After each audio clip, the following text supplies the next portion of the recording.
La fille du gouverneur cache son visage en portant un casque à l'école pour trouver le vrai amour. Partie 2. Il s'assoit à ses côtés, respectant son espace. Le silence dure de longues minutes, seulement rompu par le chant d'un oiseau. Finalement, d'une voix douce, il lui dit simplement qu'elle n'a pas besoin d'enlever son casque. Il lui explique qu'il est venu pour sa présence, pas pour son visage.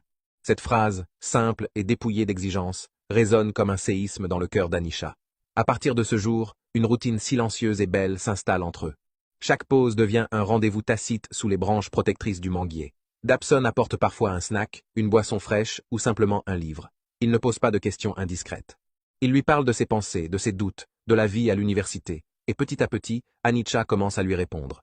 Sa voix, qu'il est l'un des rares à entendre, est d'une douceur mélodieuse, une amitié sincère, presque hors du temps, fleurit entre le jeune homme riche et la fille mystérieuse. Pour Anisha, Dabson devient une ancre dans un monde hostile. Pour la première fois depuis qu'elle a franchi les portes de cette institution, elle se sent véritablement vue, même si ses traits demeurent cachés. La présence de Dabson lui donne une force nouvelle.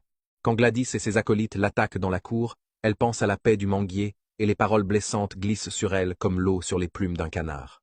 Elle commence à avoir envie de lui montrer qui elle est, mais la peur reste tenace. Peur de briser ce lien unique, peur que la réalité ne soit pas à la hauteur du mystère, ou pire, que Dabson ne devienne comme les autres une fois le secret dévoilé. Elle chérit cette bulle où l'apparence ne compte pour rien. Le calendrier universitaire avance jusqu'à la célèbre journée culturelle de la Royal Institution. C'est un moment de fête totale, où le campus se pare de 1000 couleurs. Les étudiants troquent leurs uniformes pour des tissus traditionnels éclatants, agbada majestueux pour les hommes, robes en ankara aux motifs complexes pour les femmes. L'air est saturé par les effluves de riz jollof, de viande grillée et de puff-puff. C'est une célébration de l'identité, où chacun s'efforce de briller. Anisha arrive dans une robe en ankara très simple, décente et modeste. Mais, fidèle à elle-même, elle porte toujours son casque rose. Le contraste est saisissant, presque surréaliste. Au milieu des coiffures sophistiquées et des parures de perles, ce dôme de plastique rose attire les foudres et les rires. Dabson la retrouve près de leur manguier habituel. Il admire sa dignité constante. Avec une délicatesse infinie, il l'interroge sur son refus de se dévoiler, surtout en ce jour où tout le monde célèbre son origine. Anisha, la tête basse, finit par avouer sa terreur, celle que tout change si elle retire cette protection. Elle craint que le regard des gens, y compris celui de Dabson, ne soit altéré par ce qu'ils verront. Dabson la rassure alors avec une sincérité désarmante. Il lui dit que ce qu'il aime en elle, sa patience, son courage et sa douceur, ne se trouvent pas sur sa peau, mais dans son âme. L'intimité croissante entre Dabson et Anisha rend Gladys absolument furieuse. Elle ne supporte pas qu'une fille insignifiante puisse capter l'intérêt de l'un des partis les plus convoités de l'école. Pour Gladys, c'est une humiliation personnelle. Elle décide alors de frapper un grand coup.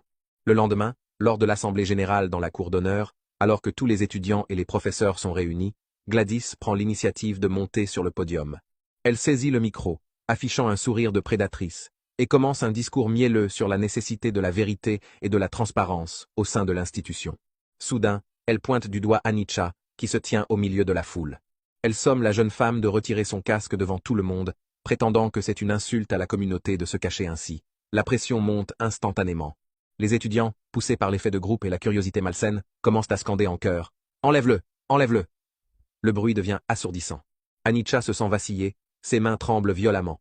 Dabson tente d'intervenir, criant qu'on doit la laisser tranquille, mais sa voix est noyée par la clameur. Gladys jubile, certaine qu'elle va enfin détruire sa rivale. Anisha comprend alors qu'elle ne peut plus reculer. Si elle fuit, elle restera à jamais une victime. Dans un silence soudain et pesant,